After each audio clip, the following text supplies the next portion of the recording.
안녕하세요. 함익풍의 고지식함입니다. 네, 현재 야당에서 통과시킨 그 두 가지 특검 법안에 대한 얘기를 좀 해보겠습니다. 그래서 오늘은 이 말 많은 특검법에 대해서 법무법인 우리의 대표 변호사이죠. 김정철 변호사 모셨습니다. 어서 오십시오. 네, 안녕하세요. 네. 법무부의 김정철 변호사입니다. 네.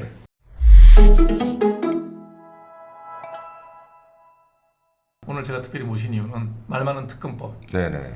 어떻게 보세요? 이제 국민들이 특검법을 통해서 뭔가 의혹을 해소하고자 하는 어떤 여론이나 이런 것들은 굉장히 형성돼 있다고 보여집니다. 네. 그렇기 때문에 이건 뭐 법률적인 문제가 아니라 어떤 정치적이고 또 어떤 사회적으로 국가 국민들의 어떤 의혹을 해소하는 차원에서 특검이 추진되는 것 자체에 대해서 저는 별 이의는 없는데 네. 제가 이제 특검 법안을 보니까 법안에 있는 내용은 너무 잘못된 내용들이 많이 들어가 있다는 거예요. 그러니까 법률 전문가 입장에서 볼 네네. 때는 이게 법안으로서는 문제가 있다. 네, 법안으로서. 그러니까 전체 취지는 동의하나. 맞습니다. 네. 통과를 시키려면은 법적으로 문제가 없는 내용들을 넣어서 법안을 통과시켰어야 되는데 네. 이제 그런 문제들이 많다 보니까 제가 오늘 그런 부분을 좀 말씀을 드리려고. 그러니까 그걸 한번 짚어보자는 거죠. 왜냐하면 이게 저도 개인 유튜브도 하지만 네. 우리나라의 그 시민들이 너무 정치적인 그 자기 입장에 서서 모든 것을 얘기를 해요. 근데 네. 전문가가 들었을 영역이 없어요. 네네, 맞습니다. 그러니까 특검을 해야 된다. 네, 특검의 당위성부터 이제 차례대로 짚어드러나는 게 순서가 맞겠죠. 네네, 맞습니다. 네, 두 가지였죠. 하나는 그 김건희 여사에 대한 도이치모터스의 주가 조작 혐의에 대한 네, 특검법이었고, 하나는 대장동에서 50억 50억 클럽이 5명인가 6명이 연루됐죠. 네네, 거기에 대한 수사가 이루어지지 않아서 특검이 필요하다. 네. 이제 필요성에 대해서는 먼저 한번 짚어볼게요. 김건희 여사에 대한 특검법이 필요한 상황인가요? 이거는 이제 법률적으로 말씀드릴 수 있는 부분이 있고 아까 정치인 건 말씀드린 것처럼 빼고 우리 법률적이만 얘기하자. 순수 법률적으로만 말씀드리면 사실은 이걸 특검법으로 하기에는 좀 부적절합니다. 아, 왜요? 왜 그러냐면은 이게 이제 보통 이런 주가 조작과 관련된 사건들 저희가 해보면 계좌를 제공한 사람들을 실제로 기소하는 경우가 매우 드뭅니다. 아, 실제로. 운용한 사람만? 네네. 보통 그래서 주가 조작을 이용한 사람들, 그래서 그 사람들을 주로 공범의 범주를 넣는 것이지 네. 공범의 범주를 그렇게 무한정하게 확장할 수가 없는 거거든요. 그러면 그 주가 조작이 이용됐던 모든 계좌 사람들 모두 다 잡아놔야 되는 일이 벌어지네요. 그렇죠. 그렇습니다. 그렇기 때문에 이제 그게 공범이 되려면 그 계좌가 내가 적극적으로 이용될 것이라는 걸 알고 그것을 제공해주고 그걸 통해서 이득을 얻었다는 것들이 증명돼야 되는데 네. 이제 통상적인 저희 검찰 수사나 이런 데에서 기소될 때에는 그런 이제 단순 계좌가 제공된 몇 개의 계좌들 이런 것들까지 전부 계좌주들을 기소하는 경우는 거의 없거든요. 자, 그러면 저는 이제 그 특검법을 통과시킨 야당의 입장에서 네. 질문을 던져보면 그 주범들과 공범들에 대한 재판이 이미 끝났잖아요. 1심 네네. 재판 끝났죠. 네. 근데 그 판결문에 야당 민주당 쪽이 얘기해요. 34번의 김건희 여사에 대한 실명이 거론됐다. 네. 라고 얘기를 하면서 이건 뭐냐 이렇게 이제 많이 공격을 하거든요. 그렇죠. 그런데 이제 그 판결문에 그런 내용이 뭐 여러 번의 이름은 나올 수 있습니다. 왜냐하면 이제 판결문에는 그 계좌와 관련된 것들을 당연히 언급을 하게 됐으니까요. 네. 그런데 이제 문제는 그것이 이 주가 조작에 가담했다라고 하는 내용으로 확정적으로 기재되어 있는 것은 아니기 때문에 네. 이제 그것만 가지고 문제를 삼는 것은 좀 문제가 있다고 보여지고요. 네. 지난 정부 문재인 정부하고 윤석열 그 당시 서울중앙지검장 그다음에 저 네. 검찰총장 하는 기간 동안에 그 기간의 미뤄 기간이 끝나고 나면 그 뒤로는 끊임없이 갈등 기간이었어요. 네, 네. 그래서 검찰에서 2년 이상 수사를 했단 말이에요. 네.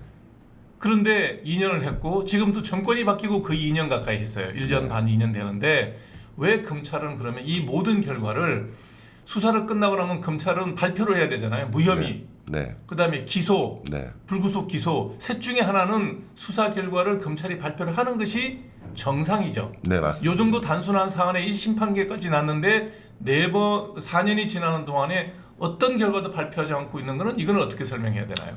이제 보통 고소나 고발 사건들은 처분의 결과를 이제 통지를 해주게 되어 있고요. 그 네. 처분에 대한 결과가 명확히 드러나게 되어 있습니다. 그렇죠. 네. 근데 이제 보통 고소 고발 사건이 아니고 거기에 관련된 뭐 공범자로 의심되는 사람들에 대해서 어떤 구체적인 처분을 굳이 내리지는 않습니다. 아, 그거 통상은요. 하지 않는 것도 네. 뭐 그 변호사 입장에서 네네, 이상한 건 아닙니다. 그러니까 법률 전문가 입장에서 볼 때는 아무런 문제가 없다. 네네. 네. 그럼 원칙적으로 저희도 실제 이제 사건들에서 보면은 이 사람을 맨 처음에 의심을 해가지고 조사를 했다가 이 사람을 의심을 배제하는 사유들이 나와가지고 더 이상 조사를 안 하게 되면 그냥 여기서 끝나는 것이지 이 사람에 대해서 무혐의다라고 하는 내용을 기재해가지고 처분을 내리지는 않거든요. 아, 그러니까 저도 이제 쉽게 이해가 가는데 네. 그러면 왜 정부 측 입장이나 네. 여당에서는 이렇게 쉽게 수긍이 되는 얘기를 왜 안 할까요?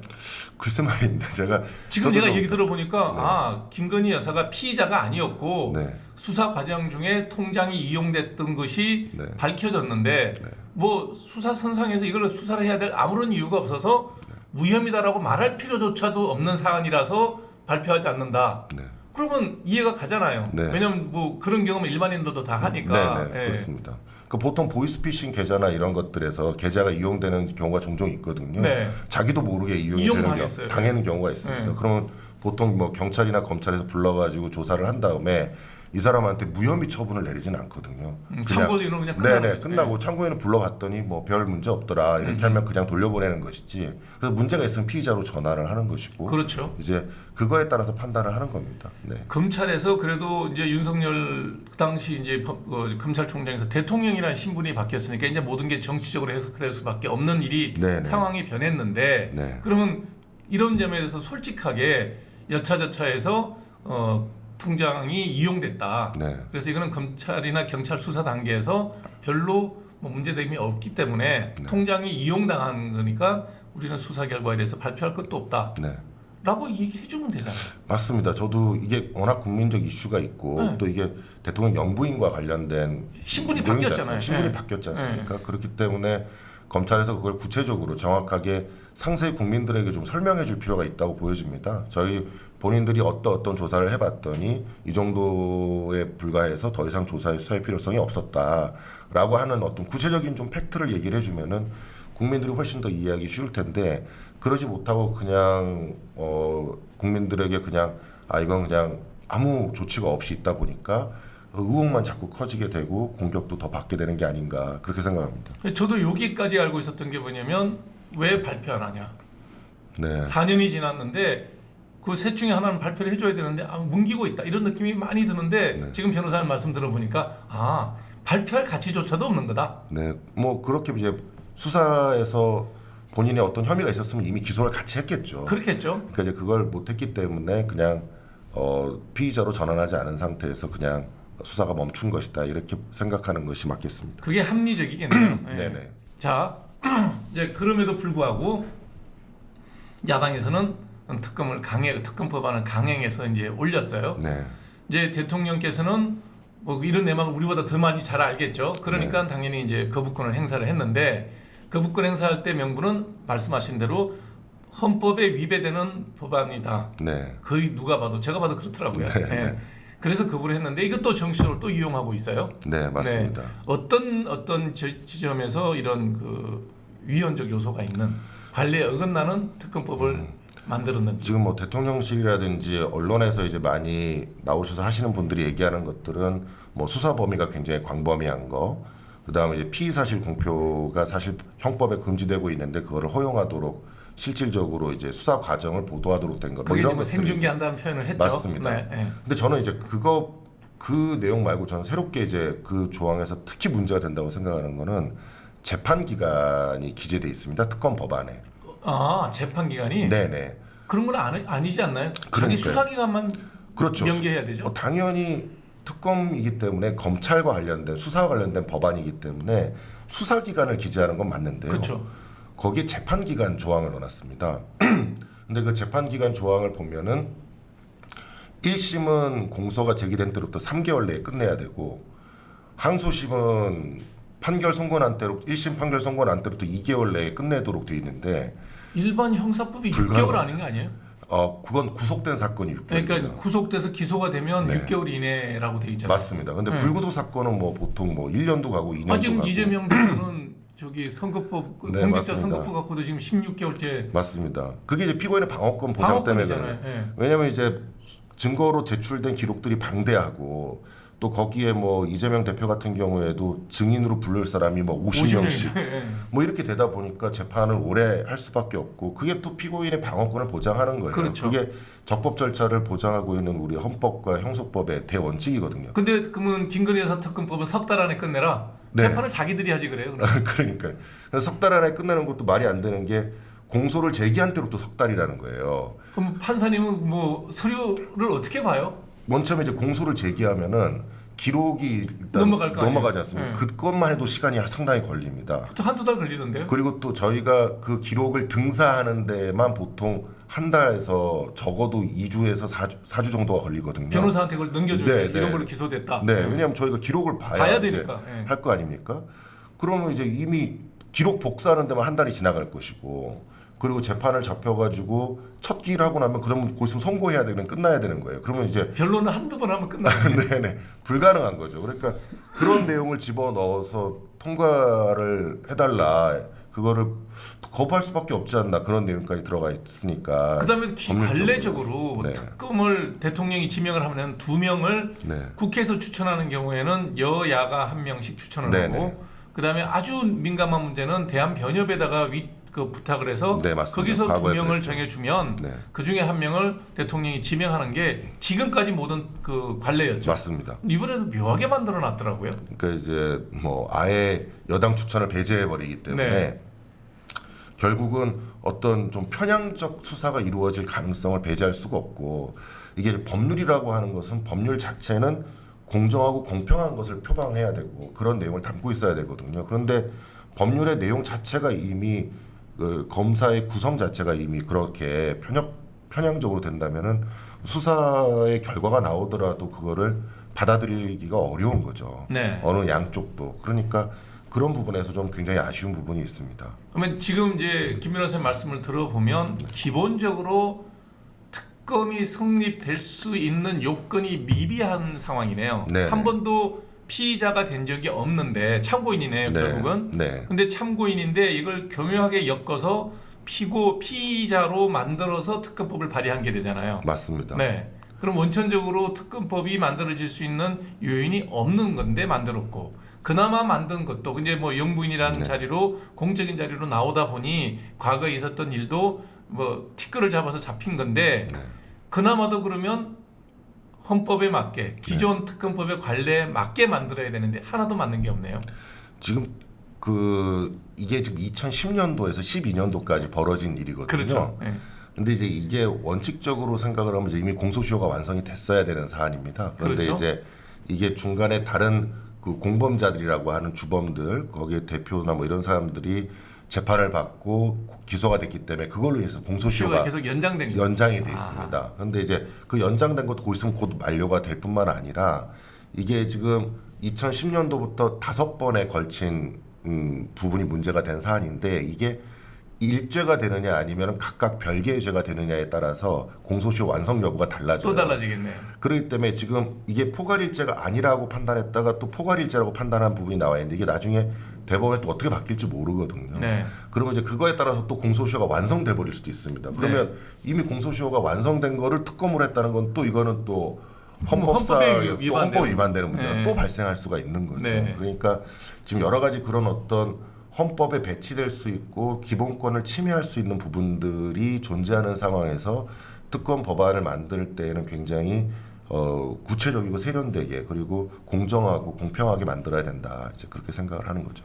그러니까 이런 모든 것들이 법률 전문가들이 나와서 얘기할 때도 보면 편향적으로 얘기를 하거든요. 네. 그러니까 예를 들어서 민주당 쪽에 서 있는 좌파 쪽에서는 뭐라 그러냐면 공소장에 아니 그 판결문에 34번이나 실명이 거론되고 있는데 왜 수사 안 하냐 네. 라는 걸로 강조하고 얼른 그걸 들어보면 맞아. 유죄 판결 받은 사람의 판결문에 34번의 실명이 거론됐으면 수사는 해야지 라는 생각이 든단 말이에요. 네네. 근데 그게 전부 다 그냥 통장이 비용돼서 1번 사건에 뭐 네. 할 때 한 번 금명되고 2번 사건 얼마나 주식을 또 많이 매매했겠어. 그렇겠죠. 그럼 그때마다 그럼 거론된 걸 다 개수를 세 가지고 숫자를 세서 피의자인 것처럼 네. 몰아가는 게 있는 거죠. 그러니까. 그렇죠. 예. 맞습니다.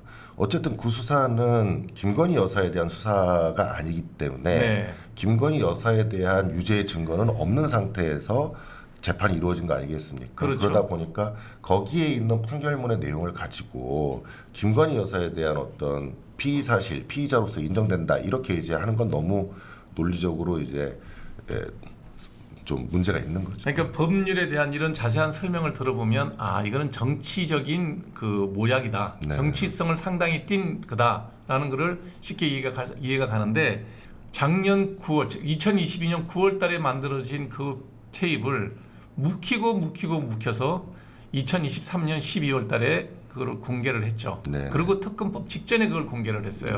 네. 그러니까 야당에서도 이 특검 법안이 무리가 있다라는 거는 이미 알고 있었다는 얘기네요. 네. 법률 전문가들은. 저도 그렇게 생각을 합니다. 그 부분은요. 그래서 그때 그걸 공개하고 특검법에 대한 여론을 만들어 나가는데 그 최 목사가 만들었던 몰카 트랩 함정 그 촬영한 장면을 공개해서 정치적으로 묶어서 특검법을 강행하는 그런 거라고 봐도 될까요?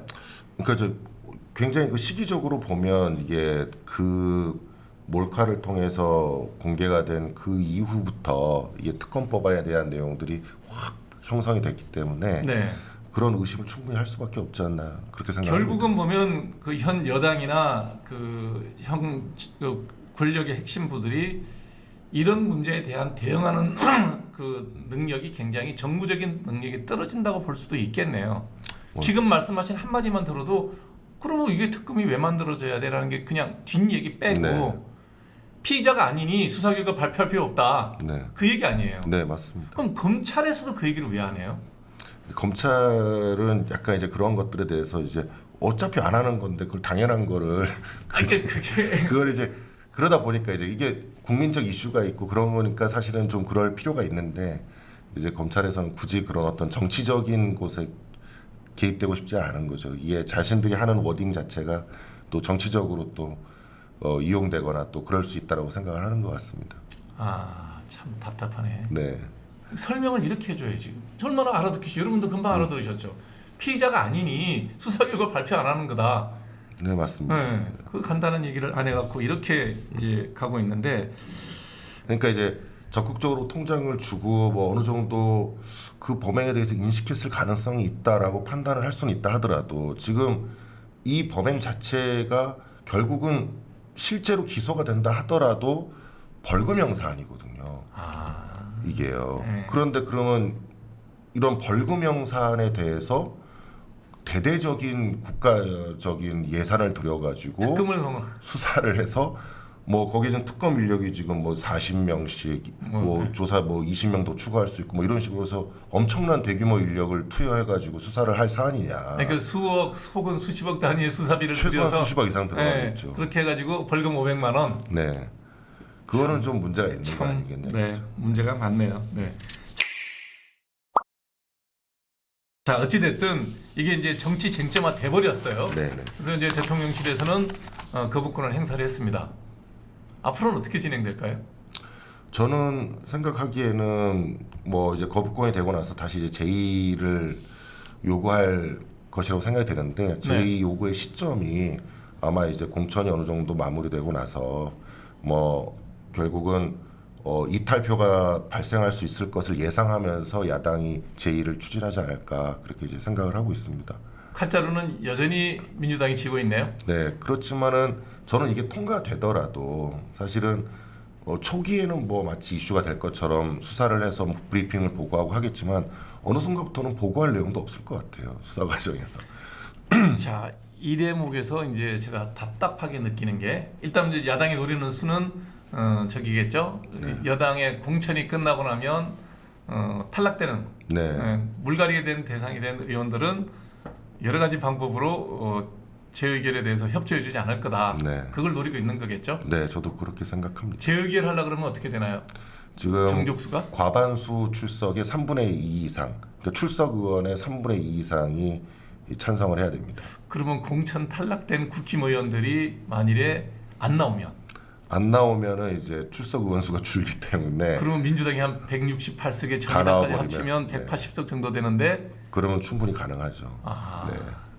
그 수를 노리고 있겠네요. 그때까지는 그러면 절대로 제의에 붙이지 않겠네요. 네네, 저도 그럴 거라고 생각이 됩니다. 아. 안 그랬으면 지금 벌써 제의를 하겠다고 바로 얘기를 했어야 되는데 네. 그렇지 않은 걸 보면 그리고 시간상으로 선거에 임박할 때까지 뒤로 미루는 것이 또 네. 유리할 수도 있겠네요. 그게 또 그 이슈를 계속 가지고 나갈 수 있다고 생각하는 것 같습니다. 특검에 대한 생각들이 각기 다를 수 있으나 이게 특검의 사안에 해당되지 원천적으로 해당되지 않는다라는 것은 우리가 지적하고 넘어갈 필요가 있다는 생각이 드네요. 자, 그러면 50억 그 클럽 네네. 그거에 대한 특검은 어떻게 지금 이슈는 그게 안 되는데 사실은 저는 이거는 이슈가 돼야 된다고 생각을 하거든요. 네네. 50억 클럽 부분은 지금 검찰에서 수사를 했는데도 제대로 밝히지 못한 부분들이 좀 있는 것 같고요. 네. 또 그 부분에 대해서 국민적으로 의혹이 많이 있는 상태도 맞습니다. 네. 그렇기 때문에 뭐 그거는 전체적으로 특검을 통해서 한번 또 수사를 하는 거에 대한 필요성에 대해서는 저도 뭐 그게 뭐 나쁘다고 생각은 하지 않습니다. 그렇지만 이제 다만 그 특검을 진행하려고 하는 이유가 정말 50억 클럽에 해당되는 사람들에 대한 어떤 불법을 찾기 위한 특검을 하려고 하는 것이냐 아니면 그것이 다른 목적에 있는 것이냐 그거는 좀 저희가 곰곰이 생각을 해봐야 될 것 같습니다. 법의 목적은 다르지만 저도 개인적으로 5명인가 6명인가 50억 클럽에 네네. 연루가 됐죠. 네. 근데 그분들이 다 되게 법조계 인사들이더라고요. 그렇죠. 권순일 대법관이나 뭐 김수남 총장 같은 경우는 다 법조인들이죠. 그래서 팔이 안으로 굽어서 수사를 안 하는 게 아니냐. 그게 저는 이제 일반적인 시민 입장에서 네네. 실제로 특검이라는 게 혐의가 명백히 있는데 검찰이 수사를 안 하면 우리나라는 기소 독점주의니까 검찰이 수사 안 하면 죄가 있어도 죄가 되지 않잖아요. 네. 근데 검찰이 수사를 적극적으로 하지 않았어요. 그럼 이건 특검 요구 사항에 해당되지 않나요? 이거는 김건희 여사의 도이치모터스 주가 조작 사건하고는 생각이 그 관점이 많이 달라져야 된다고 저는 생각을 하는데.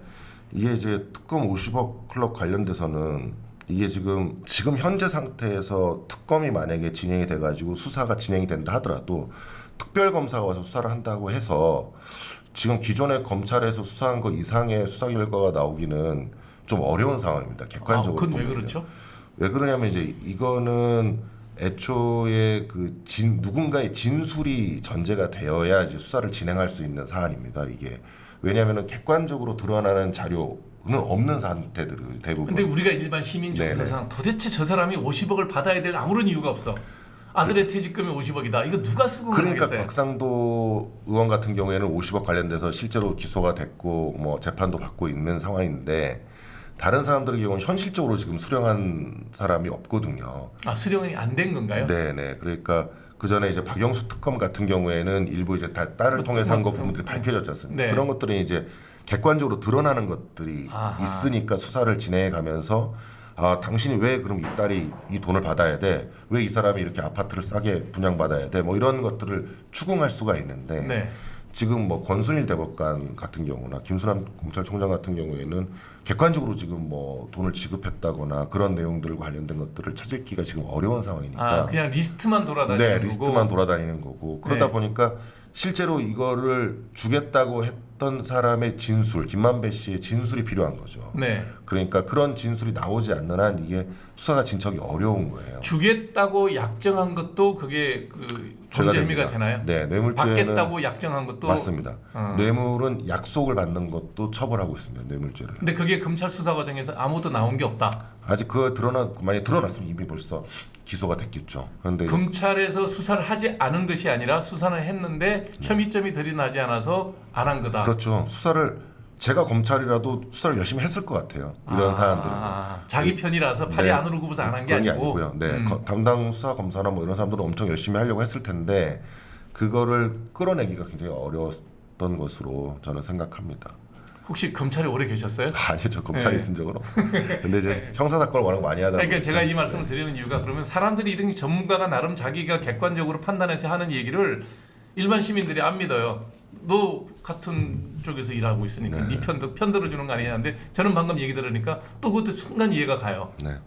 문제는 이제 이 사건의 성격이 수사를 진행해서 어떤 결과를 얘기하기 굉장히 어려운 사건의 형태를 띠고 있는 거는 맞거든요.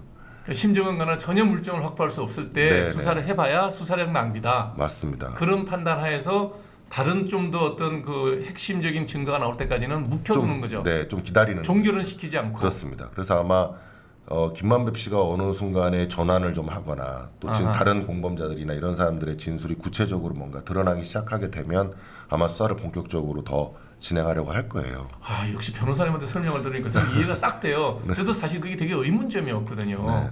이렇게 언론에 회자가 되고 있는데 왜 검찰이 수사를 안 해?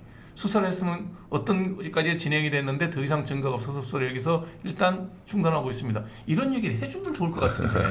근데 이제 말씀하신 것처럼 이미 수사가 진행 중인 사안에 대해서 얘기할 수가 없고 검찰에서는 완결이 안 돼서. 완결이 안 됐고 왜냐하면 그거를 종결해서 그 사람들을 무혐의 처분할 거면은 얘기를 할 수가 있겠지만은 이제 앞으로 또 나오면 반드시 또 수사를 할 해야 될 건데. 거고요. 그리고 이미 검찰에서 뭐 통신 내역 조회라든지 뭐 계좌 조회라든지 이런 것들은 압수수색은 다 했습니다. 다 했을 아하. 거예요. 그래서 그런 것들은 다 했는데도 불구하고 지금 거기서 하나도 나오지 않기 때문에 지금 못 하고 있는 거지. 만약 이제 거기서 이제 드러나기 시작하면 저도 굉장히 의심이 되거든요. 권순일 대법관 같은 경우에 특히 많이 의심이 뭐 저희가 봤을 때 그냥 통법으로 보면 솔직히 얘기하면은 그랬을 것 같다라는 생각이 들고 굉장히 강한 의심이 들어요. 그렇죠. 검찰도 아마 그렇게 생각을 하고 있을 겁니다. 그런데 이제 그럼에도 불구하고 이제 그런 것들이 좀 수사를 진행하는 여러 가지 난항이 지금 있을 것으로 예상이 됩니다. 네. 그러니까 이 두 가지 특검법안의 근본적인 구성 요건에서 김건희 여사 문제는 이거는 아예 피의자로 한 번도 의심된 적이 없기 때문에 네. 종결됐다 안 됐다를 발표할 이유가 없는 거고 네, 네. 두 번째 대장동 50억 클럽은 열심히 했는데 수사를 종결하기에는 미진하고 뭔가 있을 것 같아서 수사를 계속하니 네. 어디까지 수사가 진행되고 있다는 얘기를 발표를 못하는 거고 네, 네. 검찰은 그냥 꿀먹은 벙어리네요. 네, 그럴 수밖에 없어요. 그렇구나. 자 이렇게 얘기가 돼서 문제는 뭐냐면 이제 야당은 요걸 카드를 쥐고 앉아서 대통령이 그 배우자 가족에 대해서 거부권을 행사했기 때문에 월권적 행위다. 네. 라는 쪽으로 계속 또 어떤 연결고리를 만들어 가려고 하는 것 같더라고요. 네. 그 점은 어떻게 보세요? 아마 이제 그걸 이미 그렇게 생각을 하고 준비를 하고 있었을 거라고 생각이 돼요. 그러니까 이제 자기 그 부인에 해당되는 내용이기 때문에 이해관계에 충돌이 있고 따라서 그런 거부권의 행사가 대통령의 권한을 남용한 것이다. 네. 그래서 권한쟁의의 대상이 된다 이런 취지로 계속 주장을 하고 있는데 그거는 아마 권한쟁의가 안 된다는 것도 이미 알고 있을 거고요. 네. 이미 야당도 알고 있을 거라고 생각하고 법리적으로 성립할 수가 없습니다. 그리고 이 지금 제가 아까 말씀드린 것처럼 법안 자체에서 이미 위헌적 요소들이 있기 때문에 당연히 이거는 자기의 부인과 관련된 대통령의 부인과 관련된 일을 차치하고서라도 이러한 법안은 거부를 할 수밖에 없는 거라고 생각이 되거든요. 거부를 하지 않으면 대통령이 직무를 유기하는 거네요. 그렇습니다. 그러면. 아까 말씀드린 것처럼 재판 기간 이런 말도 안 되는 내용들 놓으면 이거는 마녀 사장보다 더한 거거든요. 일반 형사소송법에도 보면 여기 6개월이라고 그러면요 구속된 사람을 6개월 이내로 하라고 돼 있는데 지금 그거를 말이 안 되는 불구속 기소되어 있는 벌금형에 있는 사건은 참 답답하네요. 자 이제 이게 결국은 정치적인 문제인데 윤석열 대통령은 법률 전문가예요. 그러면 이런 문제를 본인이 나서서라도 솔직하게 지금 같은 정도로 설명을 하면 흔히 말하는 선거는 중도 싸움인데 중도에서 이렇게 합리적인 의심을 일반인들은 합리적인 의심을 갖고 있죠. 그 합리적인 의심에 대해서 알아듣기 쉽게 설명을 해주든지 아니면 뭐 누가 나와서도 이렇게 설명을 해주면 중도의 표심은 굉장히 많이 유동적일 텐데 왜 다들 꿀을 먹고 이렇게 입을 다물고 있을까요? 그럼 꼭 뭐가 있는 것 같아 느낌이. 저도 이제 TV에서 이제 각종 토론자들이 나와서 얘기하는 걸 들어보면은 이제 너무 한쪽의 방향에서만 얘기를 하다 보니까 이게 이제 뭐가 진실이고 가짜인지를 알기가 어렵고 그거를 이제 섞어서 얘기를 적당히 섞어요, 맞아요. 섞어서 얘기를 하니까 일부는 맞는 것 같고 일부는 틀리는데 그게 마치 듣는 사람으로 하여금은 전부 맞는 것처럼 원래 거짓말이 그렇게 통하죠. 그렇게 되는 진실이 거죠. 좀 들어가야 믿죠. 그러다 보니까 이제 사실은 어떤 객관적인 내용과 팩트를 가지고 설명하는 어떤 이 분위기나 이런 것들이 조성이 안 된 것 같습니다. 그러다 보니까 사실은 그런 어떤 객관적인 팩트를 가지고 얘기하면 되려 이제 다른 방식으로 공격을 받고 막 이렇게 되니까 근데 여러분들 오늘 방송 보시면 아시겠지만 어지간한 법률적 지식을 갖고 있다 그러면 두 가지 특검법안이 갖고 있는 문제점에 대해서 정확하게 이해를 하고 이것이 정치적인 특검이다. 심지어는 또 보수 진영에서는 뭐라고 얘기하냐 그러면 이재명 그 대표에 대한 수사를 중지시키거나 압력을 가하기 위해서 방탄 특검이다. 이게 또 이제 보수의 어떤 하나의 프레임으로 얘기를 하더라고요. 네. 이것 대응 자체가 잘못된 거네요. 저도 그게 잘못됐다고 생각합니다. 그러니까 왜 법률적으로 법률화를 거부하는 내용이 법률화는 자체 내용이 잘못되어서 그렇다. 법률적인 문제가 있다라고 얘기를 하면은 어떤 정치적인 어떤 이슈의 소용돌이에 빠지지 않는데 이거를 마치 이제 뭐 방탄이다 이렇게 해서 야당을 비난하는 쪽으로 하면서 요 특검법에 대한 거부 이유를 삼게 되니까 결국 그게 결국은 다시 정치적인 내용으로 돌아가게 되는 모순이 발생하는 것 같습니다. 이렇게. 참 그 이런 걸 보면 저는 느끼는 거예요. 대중을 상대로 야당이나 저기 민주당이나 좌파 진영에서는 자기들이 하는 발언이 유권자한테 어떻게 먹히는지를 생각을 하는데 네. 보수나 우파 진영에서는 대응하는 게 좌파를 때려. 그러면 우리가 보는 유권자들이 이렇게 보고 있는 시각에서는 똑같아 보여. 네, 그렇습니다. 네. 실제로는 진실을 갖고 다퉈야 되는데 그 능력이 되게 아쉽네요. 자, 어찌됐든 지금 두 정당 간의 정치 세력 간에 이 문제를 갖고 다투고 있는데 이러고 나는 사이에 이제 거기에 대해서 실망하는 사람들. 저 사람들 말 들어봐도 이거 너무 지나쳐 정치적으로. 이 사람들이 대응하는 것도 영 엉망이야. 그래서 이제 신당의 수요가 생겼어요. 네. 명백하게 신당의 수요가 있는 것 같은데 지금 이제 네 갈래 신당이 만들어지고 있죠. 네. 민주당에서 이재명 후보가 취하고 있는 정치적인 스탠스를 보고 있으면 이거 옛날에 DJ 정신, 노무현 정신을 이어가는 민주당이 아니다. 그래서 이제 이낙연 전 총리 이를 필두로 해서 이제 반 이재명 세력의 탈당이 이제 이루어지고 있고 또 국민의힘당에서 볼 것 같으면 이런 식으로 무능하게 정치를 해서 맨날 그 행정력을 잃고 권력을 이렇게 권력 누수로 인해서 뭔가를 뚜렷하게 할 수 있는 업적을 남길 수 없다. 그리고 이런 식으로 자기 편가르기에 의해서 제거가 됐던 이준석 대표를 필두로 한 또 윤석열 대통령의 정치 행위에 대한 비판적인 시각을 가진 탈당파가 생겼어요. 그럼 오래전에 또 금태섭 의원을 중심으로 한 파가 또 생겼고 그다음에 또 양양자 의원으로 필두되는 실용적인 그룹의 4개 정도의 신당의 파가 생겼는데 이런 특검 정국과 그다음에 한동훈 비대위원장으로 출발한 국민의힘 그다음에 이재명 대표의 퇴원과 동시에 이제 다시 이제 선거를 짜게 되는 민주당 그다음에 새로 만들어지는 제3지대 이 전국의 방향은 어떻게 될 것 같아요? 관심 있으시잖아요. 근데 이제 저는 개인적인 바람은 신당이 어느 정도 상당히 성공을 하기를 이제 개인적으로는 바랍니다. 왜요? 왜냐하면은 그 지금 신당이 생기게 된 이유가 결국은 기존 양당 체제에서의 어떤 비민주성, 그러니까 당내 민주화가 제대로 되어 있지 않다는 그였죠. 부분 때문에 결국은 신당이 출범을 했기 때문에 그 신당이 성공을 해야지만이 그 당내에서 또다시 그런 어떤 비민주적인 문제가 발생을 했을 때 신당을 통해서 그 사람들을 견제하거나 또는 나와서 성공하는 사례가 좀 있어줘야 이게 비급하게 그렇게 이제 목줄 잡혀서 안 간다 안 이거죠? 간다 이거죠. 그런데 이제 만약에 이게 너무 실패해 버리면 이제 어차피 나는 나가서 어차피 신당도 실패할 것이고 안 될 것이고 그럼 결국 난 여기 있어야 되고 그렇게 이제 되면서 당내 민주화가 이루어지는데 상당히 장애가 될 수 있다라는 생각 때문에 그런 측면 때문에 저는 이제 신당이 어느 정도 성장을 하고 거기서 좀 새로운 가치나 이런 것들을 표방해줬으면 좋겠어요. 그래서 이제 그건 개인적인 바람이고요. 근데 이제 실질적으로 신당이 잘 성공할 것인가에 대해서는 조금 아직은 더 지켜봐야 될 것 같고 그렇습니다. 우리 김 변호사님하고 저 기본 생각은 비슷한 것 같아요. 저도 신당의 존재가 필요한 이유. 지금 집권 여당이라고 하지만 사실은 윤석열 대통령이 당선될 때 여러 세력의 범보수 진영의 일치 단결이었기 때문에 0.7% 신성을 거뒀는데 권력을 손에 쥐고 나니까 이 권력이 다 내 거라고 생각하시는 그런 오판이 있었다고 저는 봐요. 당내 민주화는 당연히 없었고 대선 이후 지방선거 이후 2년도 안 되는 채 짧은 기간 동안 6명의 비대위원장이 나서야 되는 정말 지리멸멸하는 모습을 보이는데도 어느 누구 하나 탈당을 해서 이건 잘못됐다고 얘기하지 못하는 당내 비민주화에 대해서 한 번은 따끔한 질책이 필요하다. 네.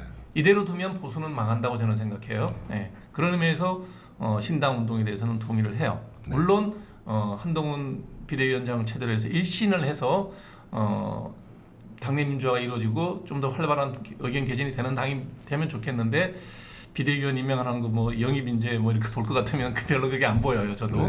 네. 민주당은 저도 비슷해요. 이 정도면 아마 DJ나 노무현이 그 노무현 전 대통령이 살아서 보신다 그러면 너 뭐 하는 짓이고 라는 얘기가 나올 것 같아요. 네, 네. 예, 그러면 거기에 대해서 합리적인 비판을 하는 사람들이 움직여야 되는데 움직임이 있다. 그래서 빅텐트가 만들어지는데 결과에 대해서는 좀 회의적이다. 이제 결과에 대해서는 지금 빅텐트가 된다 하더라도 서로 이제 사실은 이념과 가치가 완전히 다른 사람들이거든요. 대부분이. 그렇기 때문에 이 사람들이 빅텐트를 통해서 일정 부분 성과를 얻더라도 결국은 그 성과 이후에는 다시 또 제갈 길을 갈 가능성이 굉장히 높아져서 그런 측면 때문에 국민들도 그거를 미리 예측하고 있다고 생각을 해요. 아, 여기를 지지하게 되면 결국은 나중에 결국 또 뿔뿔이 다 서로 각자의 길을 갈 것이 예상이 된다. 이렇게 되면 결국은 처음에 지지하려고 했던 그 빅텐트를 통해서 이 사람들이 형성하고 이 사람들이 표방하고 국민들에게 약속했던 것들이 지켜지기 어려운 것이라고 저는 예상을 하거든요. 그래서 쪼개져서 다시 각 당으로 좌우 진영으로 나눠 들어가더라도 생존해서 들어가면 네. 그게 저기 영향력 있지 않을까요? 당내 민주화라든지 이런 극렬한 극단적인 선택을 하는 좌우의 그 세력들에 대해서 브레이크 작용을 할 수 있지는 않을까요? 뭐 그렇기를 기대합니다. 네. 그렇게 되기를 저는 이제 진심으로 기대를 하고요. 네. 자, 이준석 신당, 이낙연 신당, 양양자 의원으로 대표되고 있는 아주 실무적인 합리적인 정당, 금태섭 의원 신당. 각각 정치 스펙트럼이 좀 많이 다르다고 봐야 되겠죠? 네, 저는 제 생각에는 좀 다 각각 너무 다르다고 생각을 하거든요. 네. 네. 어느 정도 차이가 있다고 봐야 될까요? 저는 사실은 이준석 그 신당과 관련돼서는 그분들이 표방하고 있는 정치적인 색깔과 의도는 사실은 거의 지금 현재 여당에 거의 가깝다고 생각을 해요. 보수라고 봐야죠. 네, 보수라고 봐야 되고요. 네. 그런데 이제 어떤 쟁점과 어떤 특정 부분에 있어서의 일부분에 대한 차이가 발생을 하는 것뿐이라고 생각이 되고 거기에 비해서 이제 이낙연 신당은 그것도 마찬가지로 완전히 이제 민주당 DJ부터 전승을 한 거기 때문에 결국은 두 세력은 같이 갈 수가 없는 DJP 연합 정도로 가면 안 될까요? 물론 바로, 정치급은 다르지만 네. DJP는 했잖아요. 네. 네. 그렇지만은 여기는 못할 것 같습니다. 내각제 개헌이라는 게 저는 뭐 내각제를 하자고 얘기하는 사람이니까 내각제 개헌을 고리로 해서 좀 긴 시간을 두고 정치 집단으로 정당으로 함께 나아갈 수 있는 방향은 없을까요? 그 사이에 극단의 좌우 세력이 이제 시간이 지나면서 털려 나간다고 보고. 저는 만약에 정말 그렇게 할 수 있다 그러면은 정말 신당이 성공할 거라고 생각합니다. 만약에 이제 정말 그런 이념과 가치에 대해 서로 양보하고 서로 그거를 융합해서 그거를 중재하고 그걸 어떻게 중화시켜 가지고 어떤 많은 중도층들을 받아들일 수 있을 정도의 내용들을 담은 정당을 새롭게 만들게 되거나 그들이 연합을 하게 된다 그러면 정말 성공할 수 있다고 생각을 해요. 그래서 이번에 최소한의 교두보만 만들어지면 그 다음번에 지방선거가 먼저 있죠. 네네. 지방선거 때쯤에서는 네. 그게 어떤 표면화될 수 있을 정도가 되지 않을까. 저의 물론 희망사항이에요. 네. 안 그러면 한국 정치가 앞으로 갈 수 있는 방향이 없다. 하다못해 지금 특검법 하나만 놔도 합리적인 전문가 얘기를 딱 들으면 충분한 거부 사유가 있네. 대통령이 이걸 거부하지 않으면 이게 외래 헌법을 유린하는 거다라는 정도의 문제가 있는데도 불구하고 양당이 싸우는 거 옆에서 보고 있으면 이 사람 말 들으면 그런가 싶고 저 사람 말 들으면 저런가 싶고 이런 상황이면 우리 정치가 앞으로 갈 수가 없잖아요. 그러니까 지금 저희 정치의 가장 큰 문제가 옆에서 이제 지켜보는 국민의 관점에서 보게 되면 옳고 그름에 대한 잣대의 기준이 사라졌다는 게 저는 가장 문제라고 생각합니다. 그러니까 옳고 그름에 대한 판단을 합리적으로 내리기가 굉장히 어렵도록 양 진영이 왜곡된 언어와 왜곡된 표현을 통해서 국민들을 약간 선동하는 부분들이 있기 때문에 그런 부분들을 빨리 좀 걷어내고 국민들로 하여금 어떤 것이 사실이고 어떤 것이 옳고 그름에 대한 판단을 내리실 수 있도록 국민들께서 그런 기준들을 좀 합리적으로 제시하는 것이 필요하다. 저는 그렇게 생각합니다. 그러니까 이렇게 지금 이제 김정철 변호사님 같이 정확하게 전문가 입장에서 본인의 정치 성향은 분명히 있겠지만 네네. 적어도 법률적 지식을 전달하는 데 과정에서는 이렇게 얘기를 해주면 대다수의 우리 국민들의 교육 수준이 높기 때문에 아 나의 정치적 성향은 선거 때가 되면 나는 민주당을 찍을 거야. 그래도 이 특검법은 잘못된 거야. 그렇습니다. 저도 이렇게 제가 할 수 있어야 되는 거잖아요. 네네, 그렇습니다. 근데 우리 국민들은 이런 정확한 정보를 모르니 민주당이 하는 거니 특검도 오를 거다. 이거는 곤란하다는 얘기죠. 네, 맞습니다. 네. 제가 그 말에 정말 공감을 하고요. 아무리 민주당을 지지하더라도 이 특검법이라는 것 자체는 법률적으로 성립될 수 없을 만큼 악법이다. 그 악법의 내용이 영부인을 겨냥한 법이기 때문에 악법이 아니라 영부인에게는 그런 만한 혐의가 이미 없어서 검찰 조사에서도 기소도 결정하지 않았던 것뿐이다. 기소를 하지 않았다고 발표하지 않는 것도 아예 단 한 번도 언급할 가치가 없어서 생긴 문제다.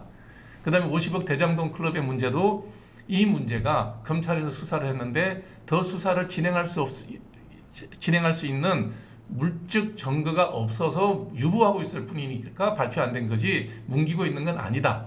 이 정도로 여러분들이 이해하시고 정당에 대한 투표는 여러분들이 그게 감정이 또 개입되는 거니까 내가 좋은 게 있잖아요. 네. 저 사람이 하는 게 틀려도 내 자식이 틀려도 편 들어갈 때는 내 편 들어가는 거 그것 가지고 뭐 저희들이 얘기하는 건 아닙니다. 사실은 알고 넘어갔으면 좋겠다라는 말씀을 드립니다. 마지막으로 네.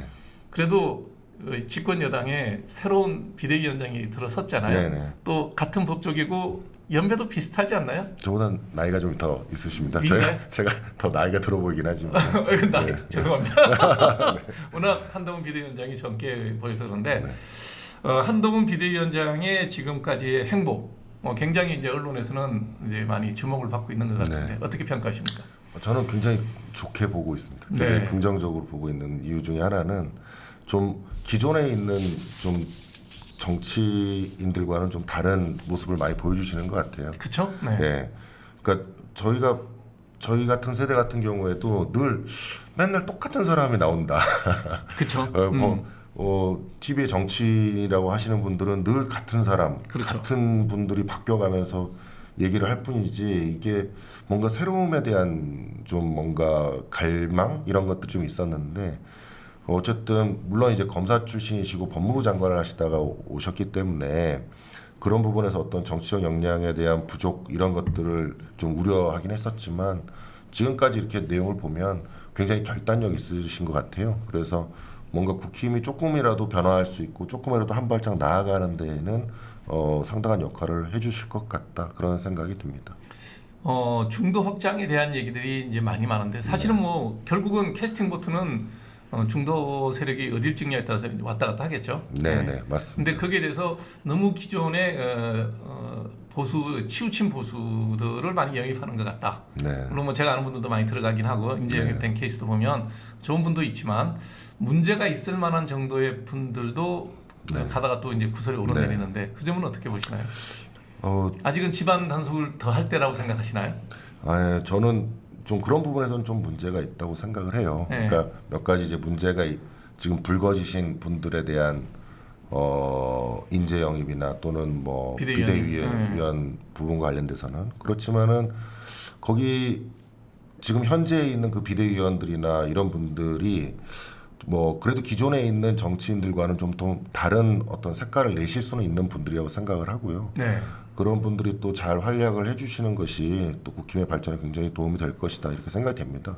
어쨌든 뭐 어느 정도의 어떤 정치적 성향이 있는 분들을 당연히 그렇게 할 수밖에 없겠지만 이제 어쨌든 그 해당 영역에 있어서 좀 뭔가 각 분야의 전문성을 가지신 분들이 좀 정치적 영역에서 역량을 발휘해 주시는 것이 지금 더 필요한 시대가 아닌가. 그래야지만이 어떤 우리가 오늘 특검법이 이런 것처럼 결국 팩트와 사실적인 내용들을 전달을 정확히 해가지고 국민들로 하여금 최대한 그걸로 인해서 혼란이 좀 생기지 않도록 하는 것도 이제 새롭게 시작되는 정치인들의 몫이 아닌가. 그래서 그런 측면에서 한동훈 위원장님의 그런 어떤 앞으로의 행보도 좀 기대를 해볼 만하다. 저는 그렇게 생각합니다.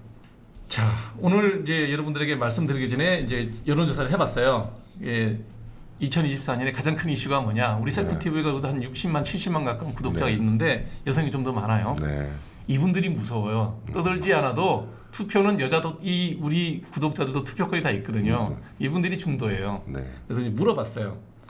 뭐에 제일 관심이 있냐? 1번 총선, 4월 총선, 2위 특검 거부, 3위 신당 창당과 정치인 테러, 이재명 대표 테러, 이 세 가지였는데 그래서 그 중에 코멘트를 하나 읽어드리겠습니다. 보시고 조금씩 멘트해 주시기 바랍니다. 신당 많이 지금 정치를 바꿀 수 있는 방법입니다. 인격이 훌륭하고 존경받는 분들이 용기를 내주시는 바람이고 마음입니다. 대한민국 사랑합니다. 이렇게 댓글 올려주셨는데 어떻게 보세요? 뭐 정말 저런 바람이 아마 다른 많은 국민들도 가지고 계신 바람이라고 생각이 되고요. 그렇죠? 네. 그런 측면에서 이번에 신당을 추진하고 하시는 분들께서 정말 많은 노력을 좀 기울이셔가지고 네. 꼭 성공을 하셨으면 좋겠습니다. 두 번째가 신당 창당, 특검 거부, 정치인 테러 이 모든 것이 4월 총선 때문인 듯한데 도대체 어느 정도가 아니라 시끄러워도 너무 안 좋게 시끄럽습니다. 신나는 총선 분위기가 됐으면 하는 국민의 바람입니다.